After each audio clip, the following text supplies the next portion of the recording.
Hello and welcome to AXSChat. I'm delighted that we have a returning guest today, Rosemary Musachio. Rose, it's great to have you back. You're a member of our Twitter community. You're a regular contributor. Always love to have your voice on here. It's been a while. I think it's a couple of years since we last interviewed you. So, please tell us more about Rosemary. Yeah? Thanks very much for having me back on AXSChat. Well, I was born on a military base in Naples, Italy. During delivery, my head was bumped and I developed cerebral palsy. The doctor asked my parents, "What do you want to do with her?" My parents looked at each other thinking, "This guy is crazy." To prove his assumption wrong that I couldn't do anything, I graduated college with a bachelor's in communications, wrote for local Cleveland papers, traveled to Europe numerous times, hang glided, rode horses, and rode motorcycles. Currently, I'm the Chief Accessibility Officer for Global Impact and write blogs. I also do web accessibility reviews for a legal firm in California. In my spare time, I write poetry. Hope to publish my first book this year with the help of Global. I'm also interested in spiritual phenomena and other unexplained things. There's so much out there that we don't know or are afraid to know. That's amazing, and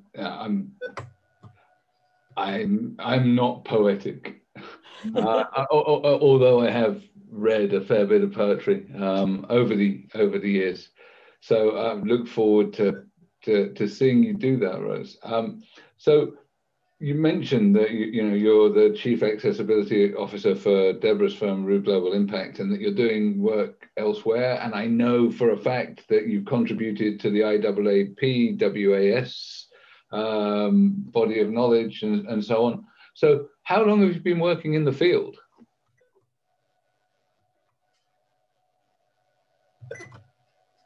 I've been in the accessibility field for over 20 years. Oh, wow. Same here. Yes, and for our guests, obviously, Rosemary is nonverbal and she's using assistive technology to guide her. And we pre-recorded, we not pre-recorded, but we put the questions together and then she pre-recorded her her answers. But so my question is, what made you decide to become an accessibility tester and consultant?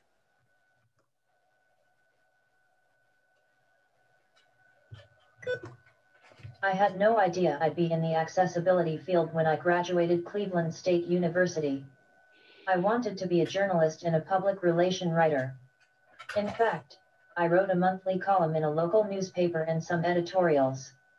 But that didn't earn me much, so I searched for other opportunities. In 2000, an ad in a disability newsletter jumped out at me about this company called Tech Access, founded by one of our gracious hosts, Debra, calling for accessibility testers. So I applied and Debra saw something in me, God knows what, and hired me. Tech Access taught me the basics about accessibility testing. Besides accessibility testing, I also did business development, training programs, and newsletters.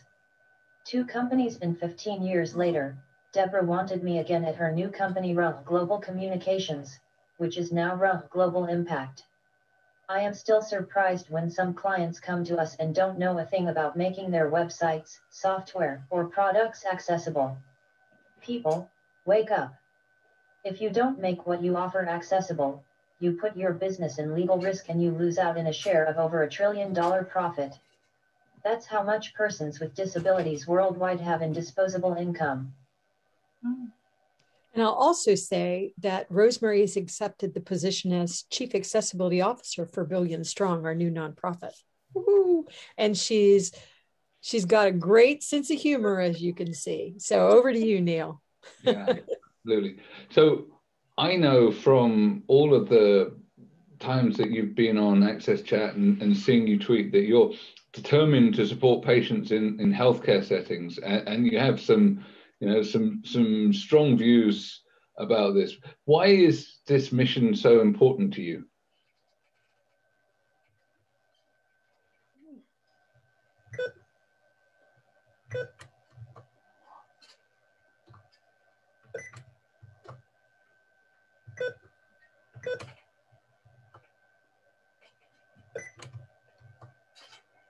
Rosemary, we have a backup if you need it, because every once in a while the technology don't want to work. So backup coming. Oh. Oh. Well, Cognitive or vision impairments to experience barriers in medical settings as I have. Doctors and nurses are supposed to make patients feel better. This doesn't only involve administering medicine or performing surgeries. It also involves showing compassion and listening to their needs. In fact, studies have shown that effective communication by nonverbal patients can make them recover faster. For instance, patients spend 2 to 3 days less in ICU when they can express themselves more effectively. Patients become less frustrated, which lowers blood pressure and stabilizes respiration. Their comfort level also increases since they can communicate if they are not positioned correctly in their hospital beds, for example. So there's the proof that communication impacts healing and recovery. The problem is most medical and nursing schools do not train students how to communicate with diverse patients. Good point. Good point. Yeah, very, very good point. I know you've got another question coming up, Deborah, but I think that there was something I came across recently, and we had Natalia Kosmina on AXSChat, and some of the stuff that they're doing is designed to help non-verbal patients communicate in these settings. So I think that aside from using AAC and head pointers, the developments in tech are coming that really hold some potential that enable people to communicate and will have the benefits that you just listed. So I think this is something that we will all hold out hope for. Yeah, she was an amazing guest. I wanted to definitely connect Rosemary with her, because Rosemary's using eye gaze technology and head pointer and other technology, but she loves her technology. So she's always interested in beta testing and getting involved in these things. So Rosemary, will you describe some of your experiences during your most recent hospital stay? I know it's been a year ago. There have been numerous instances where I felt subhuman during hospital stays because I could not communicate, and nurses and other medical staff did not have time or patience to try to understand. They also may not have been trained to interact with nonverbal patients. For example, in one hospital stay, the IV came out of my arm, causing my arm to swell up and become blue. I tried to show the nurse by lifting my arm, but he did not get the hint until he actually saw the IV line. Then he blamed me for moving my arm. Other times I kept yelling because I needed to go to bathroom or I was slipping down the bed. Nurses walked by my room without coming in. When someone would finally come, my eyes would look towards the pillow indicating I wanted it under my head, or I'd point to my pubic area indicating I wanted to urinate. Even then sometimes they could not understand me. Once a nurse came in and told me to shut up after I've been yelling that I needed to use the bedpan. One other example is I'd accidentally pressed the call button when I was targeting the button to change TV channels. So the nurse removed it from my reach. These incidents show nurses assume I did not know any better or that I just wanted attention. If I could talk, they would not assume this since I could tell them what I need. So true. It is so true, and it's so sad too. So if I'm using that nurse call button in the wrong way, you're just going to take it away from me, move it out of my way. Amazing, and certainly doesn't speak very highly of that particular nurse. Rosemary, besides patients who are nonverbal, what barriers do patients with vision, hearing, or cognitive issues face in medical settings?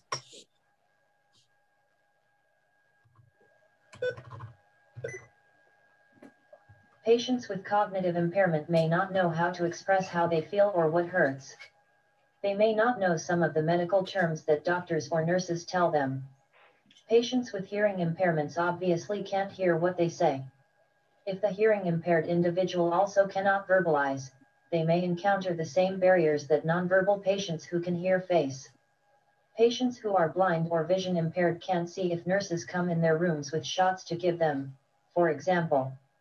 Common sense dictates that the nurse would describe everything to the blind individual, but that may not happen. Excellent points. Neil? Yeah, absolutely. So the communication issues are so important, and they impact the community's efforts to get good care in hospital and other healthcare situations. And we've seen stories like yours and heard about these things in the UK too, where there have been scandal after scandal of people being left to die, essentially, because they're not able to communicate. So how can we improve this? How can we solve these problems? Because it shouldn't go on like this. Many techniques and tools can facilitate communication between nonverbal patients and hospital staff. Some individuals have voice synthesizers, such as the eye gaze, where they activate words and letters by looking on a computer screen by a couple of seconds or blinking. These devices have to be positioned correctly so patients can access them accurately, especially if they are in bed. Family members or caregivers can help set it up. If the patient does not have a communication device or becomes nonverbal during a hospital stay, the hospital should have communication devices or iPads with communication apps. For instance, the ICU communicator for iPads. Not only does the app help nonverbal patients, it also helps patients who don't speak English and/or are hearing impaired. The app has screens showing body parts, pain levels, and needs. Someone may point to the knee image or the phrase "I need to use the bathroom" on the app screen, for instance. Conversely, if the patient is deaf, a medical provider can point to images of different body parts or pain levels on the app as to ask them basically what's bothering you. Another hospital communication app is Small Talk Intensive Care. It has icons with associated phrases such as "I have chest pain" or "I feel weak." Sometimes patients do not have enough motor control to point to an image or phrase on an iPhone or iPad. That's when picture or word boards with the same content for apps may serve better, since they have more space for patients to point to. Pre-made boards also are available, such as EZ Board by Videotalk, Inc. The EZ Board has several versions, including ICU and EMS, with specific words and phases for each hospital setting. For instance, the ICU boards include words describing a patient's state, i.e. cold, scared, and desires, i.e. to sit up. ICU boards also include a pain chart that includes words for pain levels, discomfort types, and personal hygiene. Each board also has the alphabet so patients can spell words. Since these boards are inexpensive, hospitals can purchase them to have for each floor unit. Not only are these boards ideal for patients who can't speak or have trouble speaking, medical professionals can point out words/pictures on these boards to patients who can't hear. They also can write on blackboards for patients who are hearing impaired. Even more primitive but effective communication methods involve deciphering gestures and facial expressions such as repetitive gazes at something, pointing, even frowning. Returning to my IV experience, if the nurse could have figured out that my waving my arm meant, "Hey, my arm hurts and is becoming swollen," it would not be so bruised up. Studies have shown that effective communication by nonverbal patients can make them recover faster.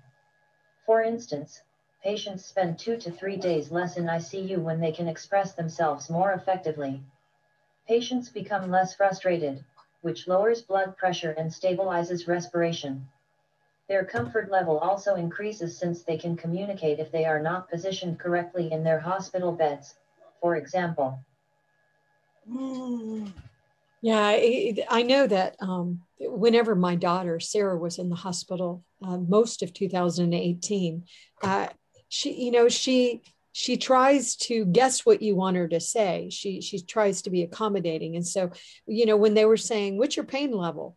She didn't really understand how to answer that. So, and they told her to look on the chalkboard that was across the room, and that had these tiny little faces, but she couldn't see from across. She couldn't see it. Mm-hmm. So we actually brought her a communications board in, and I stayed with her the whole time. And that really goes to our next question. Can patients with disabilities or family members do anything to help prevent communications breakdown between them and the medical staff? And not only did I see that with my daughter, but I saw it with my mom, who she didn't have a disability until later in life. But when she was in the hospital, she had a very serious disability. That's why she was in the hospital. So normally she didn't have communications problems, but during this particular hospital stay, she did. And the treatment she was experiencing, it was terrible. I wound up going to medical leadership about it. I was so upset about it. So Rosemary, what can those around us that love somebody with a disability do, whether the person has a disability all the time, or maybe they have a temporary disability, to support their loved ones with disabilities in a hospital situation?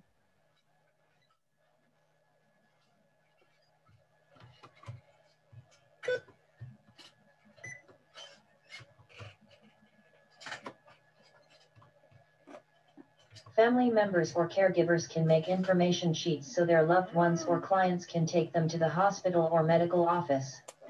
These sheets should include personal information, i.e., address, insurance, medicine the patient takes, and allergies. These sheets should also include how the patient communicates. For example, on my information sheet I can hear and understand perfectly. So, please talk with me as an adult in a normal tone of voice. My yes responses are indicated by nodding my head vertically, raising my eyes, or making a sound. My no responses are indicated by shaking my head horizontally or remaining silent. I also communicate with a word board, which is in my backpack on my wheelchair or in the kitchen on the bottom shelf of the radio stand. If a table is available, unfold the board on the table. Keep it folded otherwise. I use the lower knuckle of my right thumb to point to each letter or word. Please, sit on my left side and say the item aloud as I point to it. Guessing what I'm saying saves time and energy. Make sure all departments and shifts see the information sheet. If the patient is admitted in the hospital, the information should not only be put in their chart but also on the wall above their bed. Besides the sheet, patients should bring whatever assistive technology they use, whether it be a voice synthesizer or a mobile device with apps, with them. Another thing, back in March 2020 the Office of Civil Rights issued a bulletin basically stating a friend or caregiver can be with patients who have communication needs. So if the hospital says you cannot be with someone with communication needs, tell them you have a right to be there according to the Americans with Disabilities Act. Yeah, very good point. And absolutely, if we've got the tech, we ought to bring it with us, and the medical professionals need to take the time to read all of the documentation that you bring with you. You know, your personal needs, they're laid out. So if they don't follow them, that's really no good.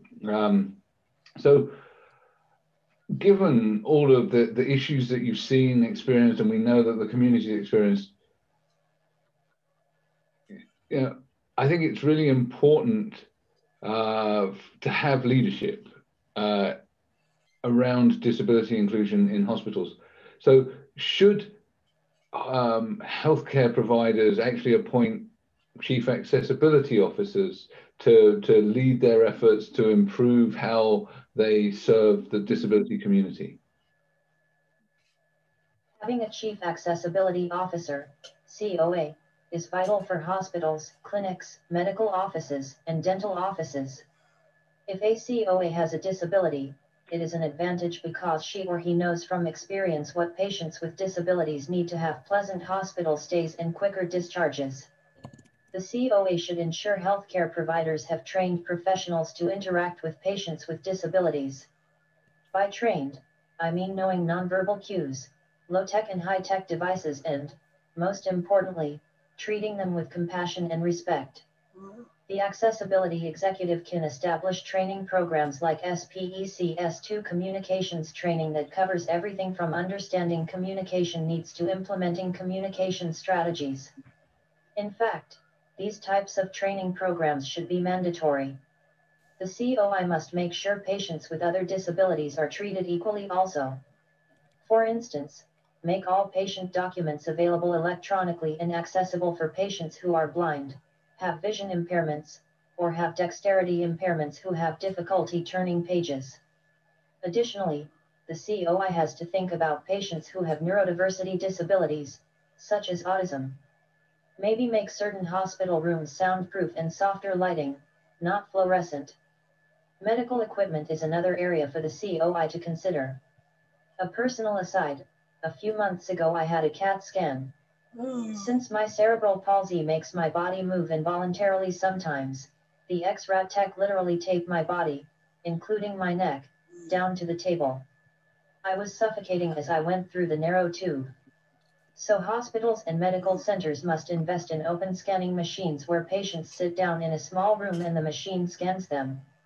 Of course, the room has to be wheelchair accessible. Same goes for mammography machines. They have to be wheelchair accessible. Someday some brilliant engineer will invent the mammography bra. Wouldn't that be awesome?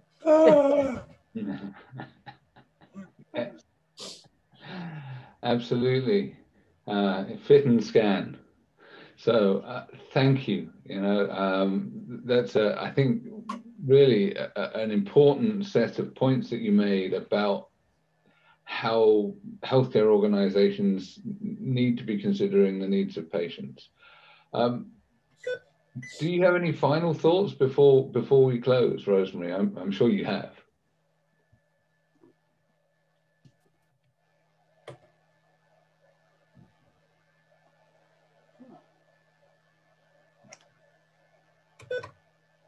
Just wait for the tech. Medical facilities can provide all the training to their medical staff, have the assistive technology to facilitate communication with patients with disabilities. But if they don't show compassion and patience, it still would affect the interaction between medical professionals and patients, even if they don't have disabilities. One of the reasons doctors, nurses, and medical technicians don't show these things is that hospitals are understaffed. The general ratio is 1 nurse to every 5 patients. Now, with COVID, the ratio may be 1 to 8. Nurses can't take time to understand the patient with communication needs if she has 4 other patients to see. Doctors are worse because their time is dictated by insurance. The medical profession has to undergo humanization. We just have to continue to speak up. When hospitals send you surveys, fill it out. Let them know what they do wrong and right. Write to hospital administrators and ombudsmen. Collective voices will be heard. Final words. Thanks so much for having me on AXSChat. It has been great being with all of you all again. I hope a lot of medical professionals have listened to our discussion. Thank you so much, Rosemary. And I will share this with as many people as I can, because I think it's really important that this gets shared.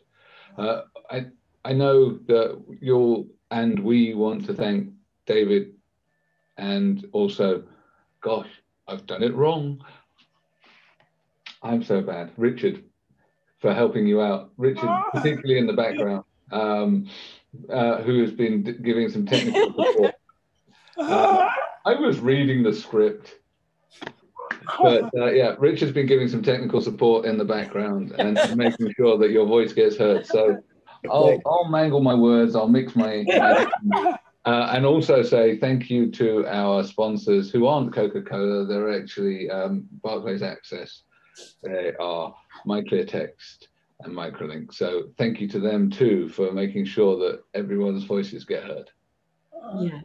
Yes, thank you, Rosemary. We so appreciate you. And Rosemary is such a great example of, just because she doesn't speak in the traditional manner doesn't mean that she's not brilliant. So let's stop assuming people can't participate in society because society's disabling us. It's ridiculous. Absolutely. Absolutely. So thank you, Rosemary, and thank you, Neil. Thank you. Bye, everyone.